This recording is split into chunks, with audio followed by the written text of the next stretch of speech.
Hi, and welcome to my channel. Before we get into it, remember to like, comment, and subscribe. Hi, this is Editing Tara. I just wanted to let you guys know that normally my videos are posted early Friday morning. This one's probably going to come out late Friday night because it is like 9 in the morning and I'm still awake from yesterday and I'm so tired. So I'm going to go to bed until probably like 5 and send this out late.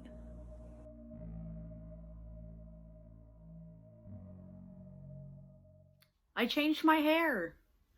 It looks so good. My roommate helped me do it. Well, he really did like all of it. But it came out amazing. We mixed 4 colors, I want to say, to achieve this. I'll write those down in the description. But it went great. It was kind of a lengthy process, to be honest. It took like a month to get the red out of my hair to get to a point where we could put in this kind of green.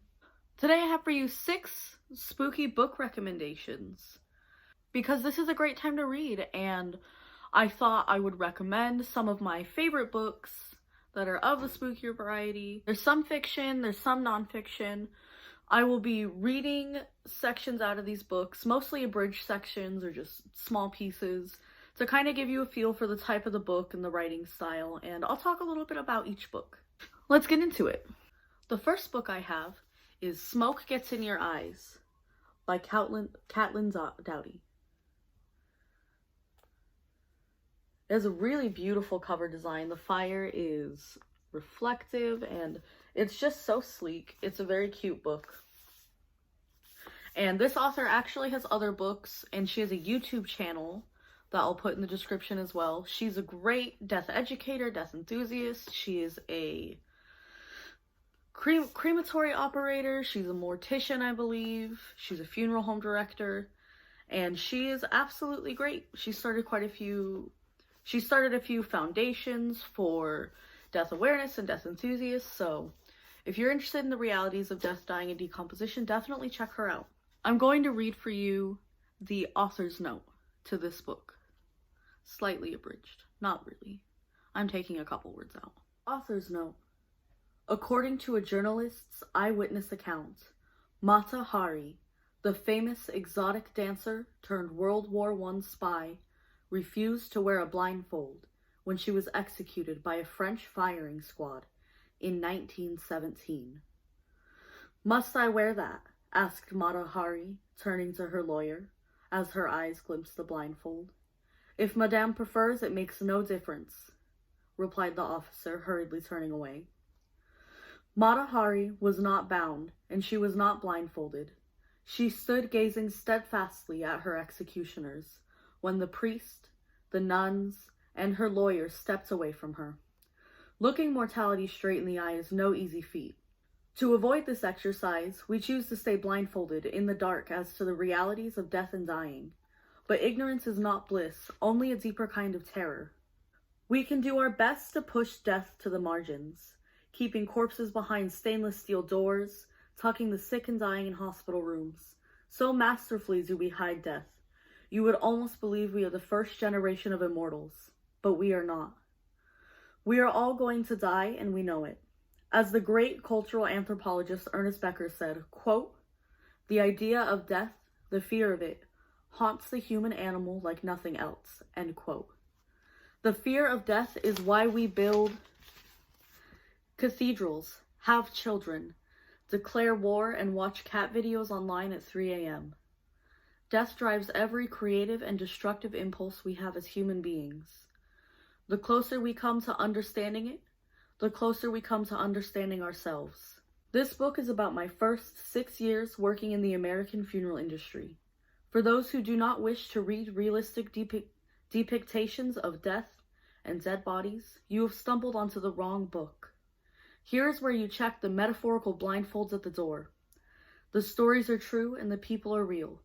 Several names and details, but not the salacious ones, I promise, have been changed to preserve the privacy of certain individuals and to protect the identities of the deceased. Next to that, it shows required funeral establishment warning placard.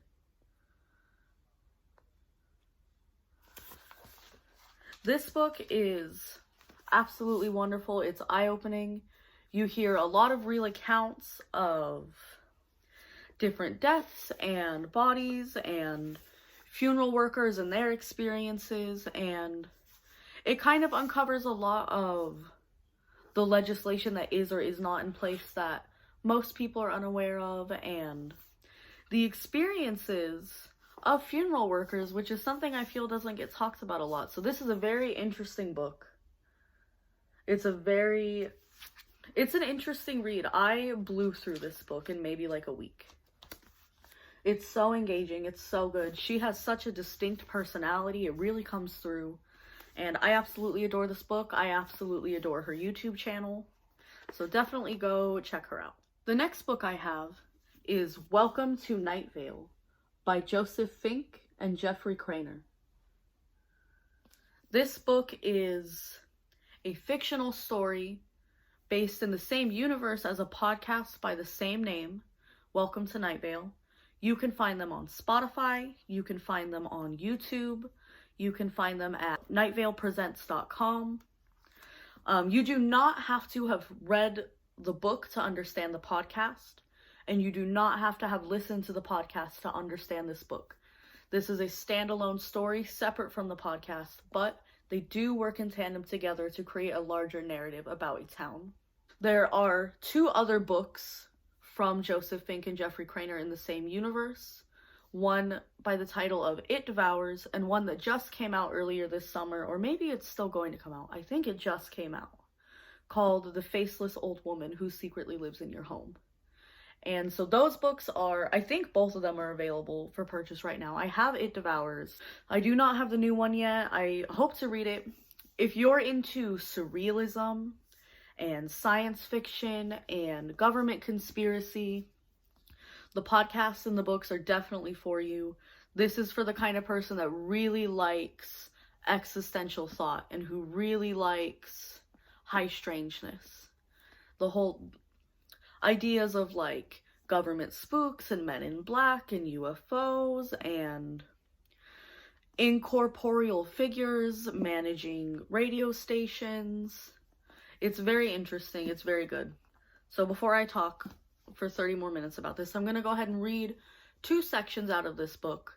I'm going to read the introduction to this book, and I'm going to read a section from the 2nd chapter. This is the foreword to the book.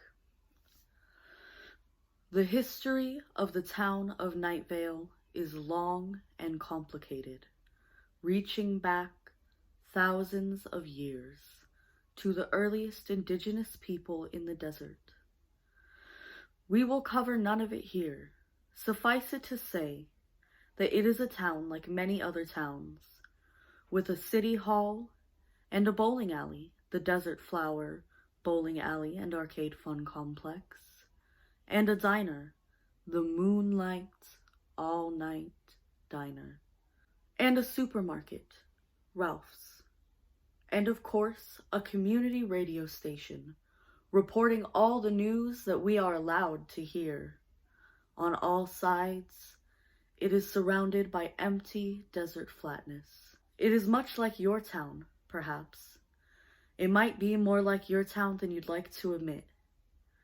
It is a friendly desert community where the sun is hot, the moon is beautiful, and mysterious lights pass overhead while we all pretend to sleep. Welcome to Night Vale. So that was the forward section.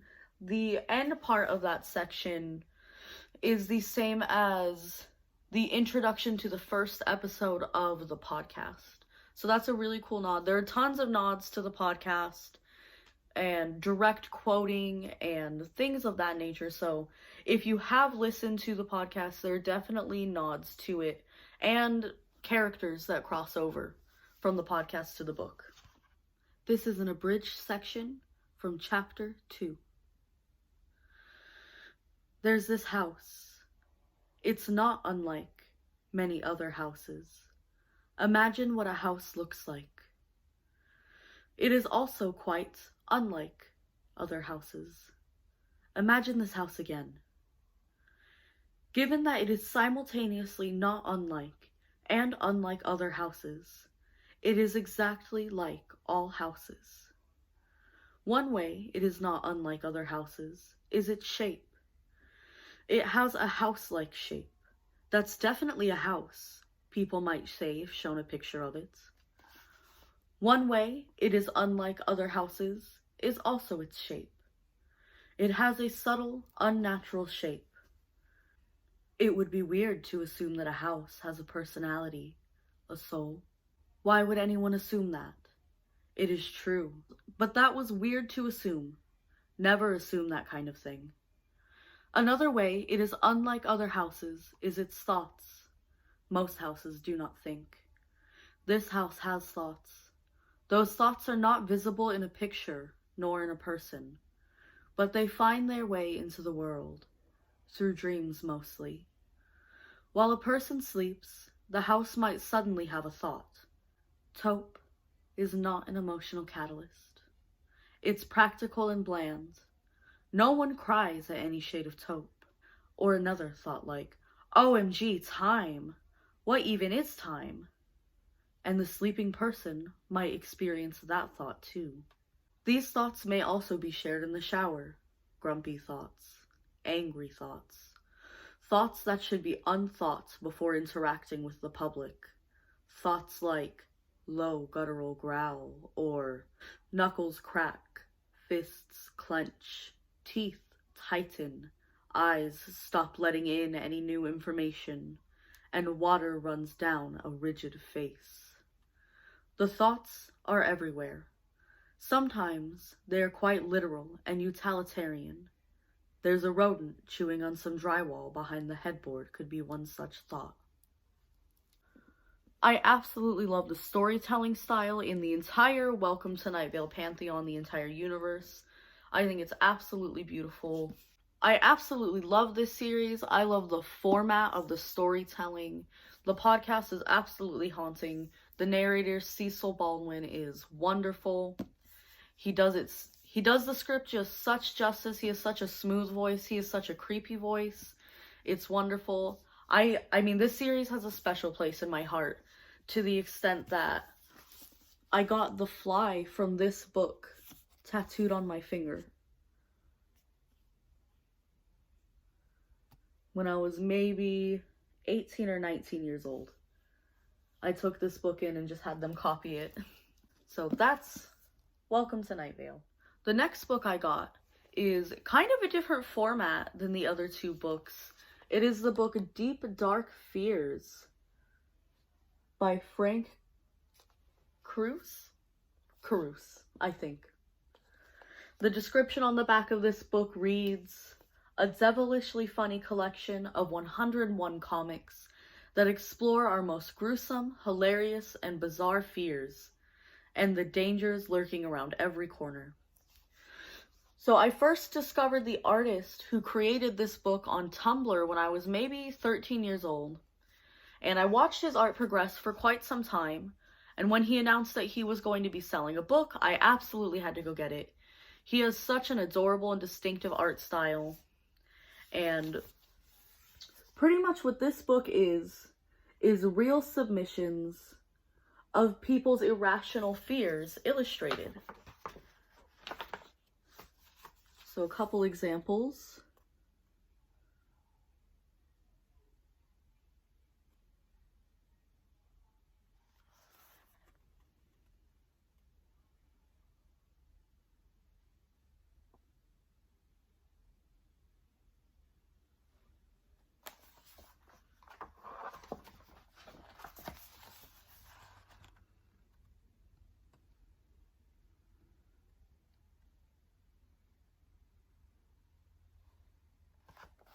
The art style is super distinctive and cute.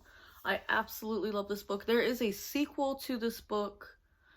I think maybe it's called Down the Basement Stairs or something like that. I do not have that book yet. I definitely want to pick it up, and I highly recommend this. It's a fairly quick read. You can blow through this book in maybe like 20 minutes.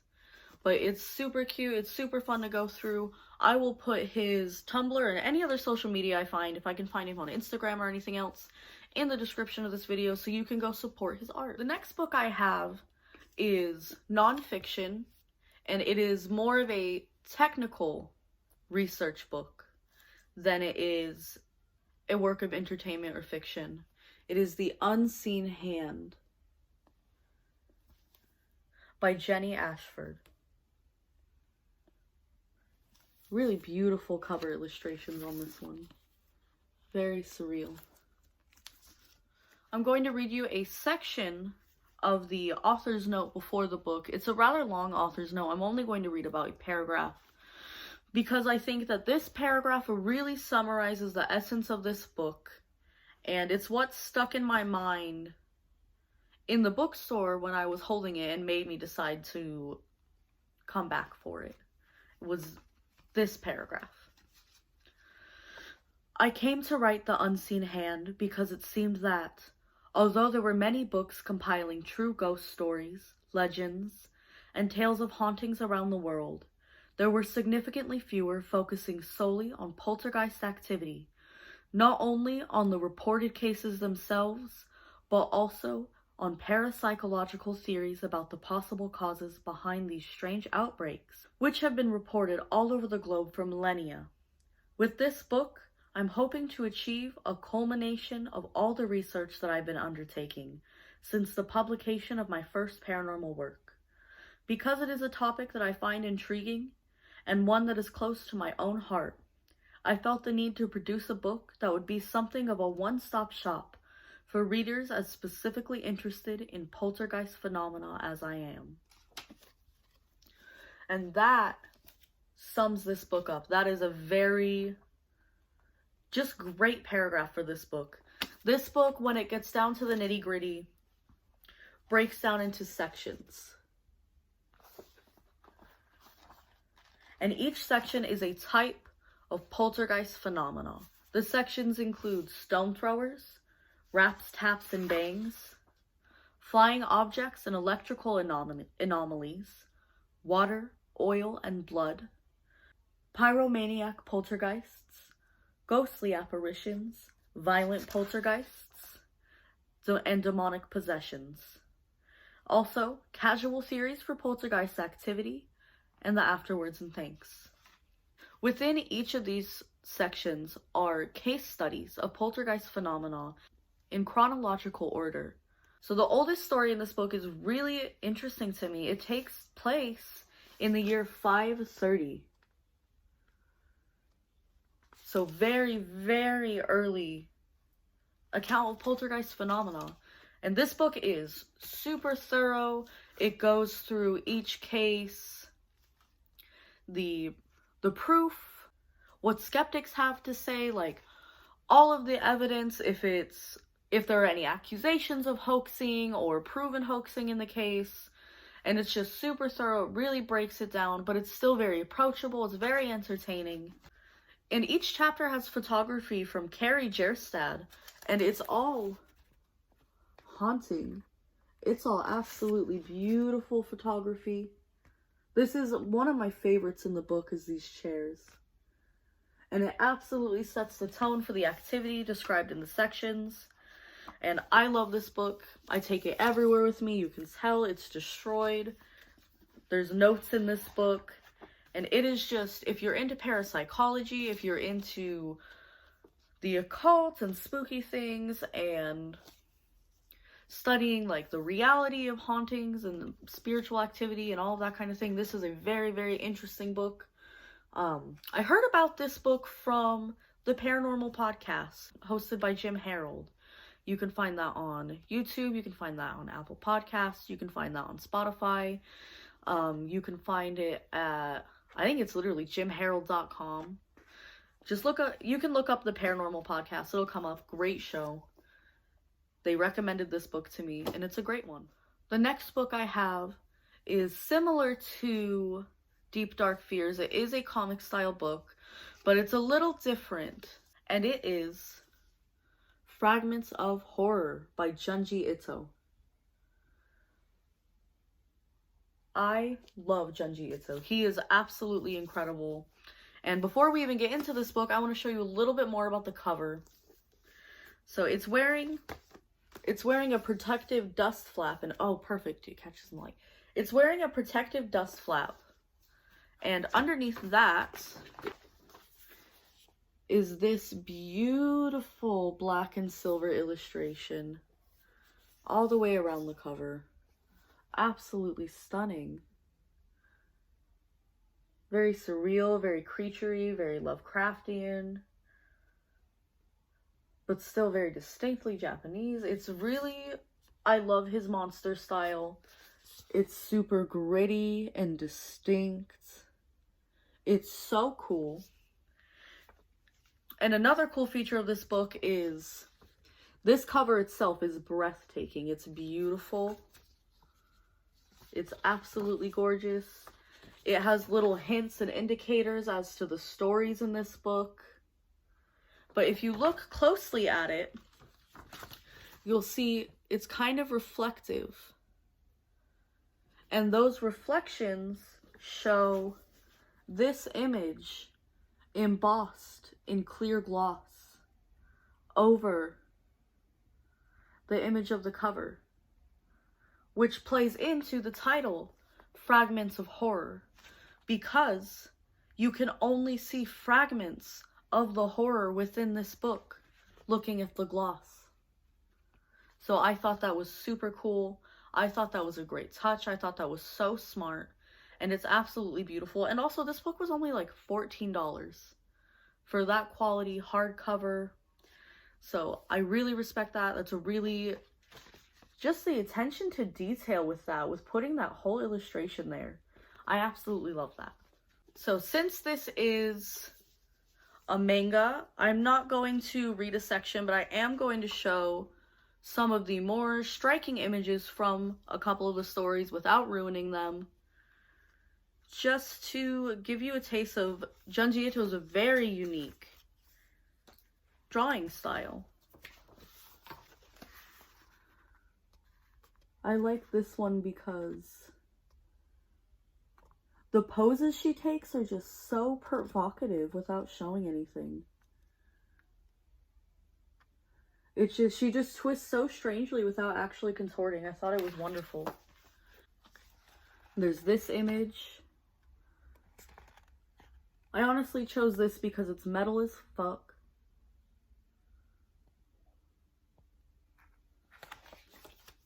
And then there's this. It's me without my face on, actual footage. So he just is so textured, so layered. His art style is just so beautiful and distinct and grotesque. His stories are short, maybe 2 to 3 pages. He really is a comic artist who understands how to utilize the page turn and really is able to bring kind of an extra layer into his horror with that. He's just super effective. His stories are short, they're strange, they're surrealistic, they're crazy, they show you everything. Like, some horror kind of holds back the details and plays with that kind of fear of the unknown, very restrained. He is not restrained. This is, if you're a fan of Goru or like any of that kind of like super provocative exploitation film style kind of like gore, he like shows it, but just in such a strange way.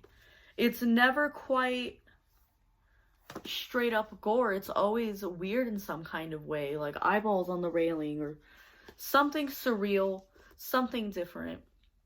He's wonderful. I recommend any of Junji Ito's short stories, any of his, I haven't read his longer story that his series of books that he made, but I bet it's good. I bet it's wonderful. So Fragments of Horror, I definitely recommend. The last book I have is the physically largest book in this video. So I'm going to do my best to show it. And also it has a dust flap that I will show, but it's not on the book right now because my cat tragically rips it. Don't even get me started on that, but my cat rips it, so I'm not going to keep it on the book just to keep it safe while I'm reading the book. But the last book is Essential horror films, main teen monsters, and cult classics. It's a pretty large book.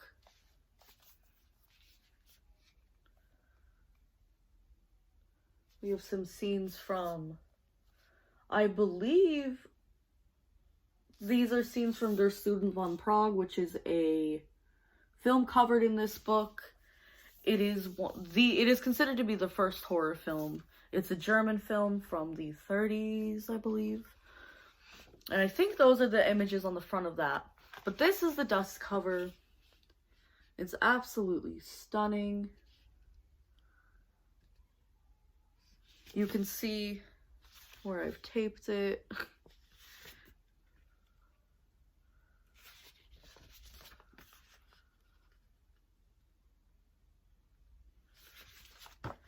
And the inside flaps have some great little bits to read, some other images. This book is super high quality. I bought this book at a local bookstore in the town I used to live in for maybe like $50, $40, somewhere in there. $40.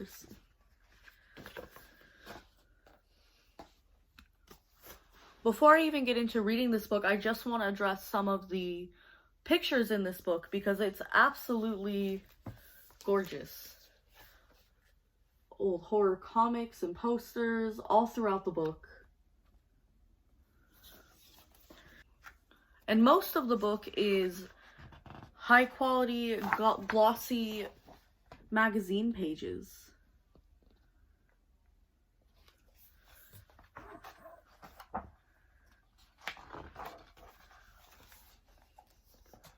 Reading this book is so fun.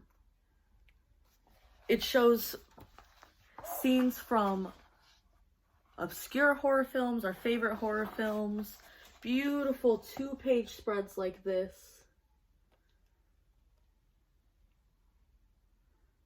See, absolutely stunning, high quality. If you love horror movies, if you love studying horror and horror history, this is an incredible book. It's so great. So I am going to read the prologue to this book, just to give you a little taste of what it's like. Prologue. The essence of horror. What makes a horror film essential? While simply being scary is certainly a contributing factor, it is not enough. An essential horror film might be one that introduced an iconic or archetypal character, or groundbreaking subject matter. It could be that its various components, writing, directing, acting, sets, makeup, photography, music, all magically combine to produce an enduring classic. In some instances, an essential film's importance might not be within the realm of its own creativity, but rather in the way it changed the industry, either through influence on future filmmakers, the creation of a new subgenre, or through the establishment of new ways of motion picture promotion and marketing. An essential horror film may be one that has influenced a larger popular culture itself, generating images or catchphrases that have taken off on their own, outlasting their source. Each motion picture described in this book, whether a masterpiece or a good try, a studio extravaganza or an indie, has proven to be a key part of the long, ongoing history of the cinema of fear. They are all essential horror films, and here's why. This book spotlights different subgenres of horror, such as Japanese horror, silent horror. This isn't part of that list I'm saying, but I just stumbled on it.